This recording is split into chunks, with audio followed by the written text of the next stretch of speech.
The first way that we manage is by immediately acting on the information because we know that is exactly what we've needed. Second way that we manage is by receiving the information but not being fully aware of how we can apply it to our lives. The third and most detrimental way that we manage is by vehemently refusing to accept the new perspective that is presented to us, even when we know that it's necessary. Our comfort zone is a place where we find safety in a world full of chaos and uncertainty. Stepping outside of that or introducing differences can often feel like an attack. This is especially true if we can't get out of our own way, or more specifically, the ego. When I first started recording on YouTube, I was against being on camera for several reasons.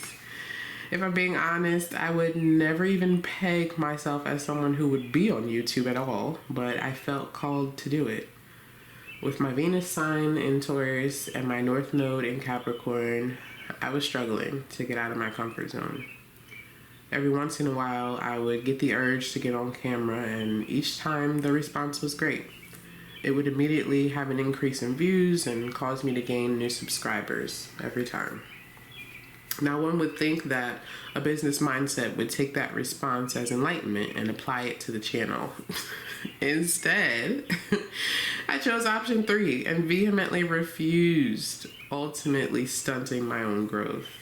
I continued to get this message occasionally, whether randomly or during the course of actively asking my spirit guides what I could do to keep business booming in the right direction. I'm sure that they were tired of me asking, because at this point it was blatant disregard.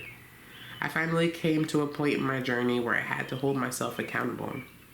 My lack of progress was a direct result of my stubbornness, and I had to get out of my own way. I decided finally to take the enlightenment that I had received and apply it in a way that I knew I should have all along. I made a vow to myself that in a specific time period, if I was recording, it would be on camera. The response continues to match the effort, and as long as I continue to hold myself accountable while accepting enlightenment, I will continue to grow. What a coinky dink, here I am not on camera again. Yeah, no, specific time period I held myself accountable, and that's definitely evolved since I wrote that. But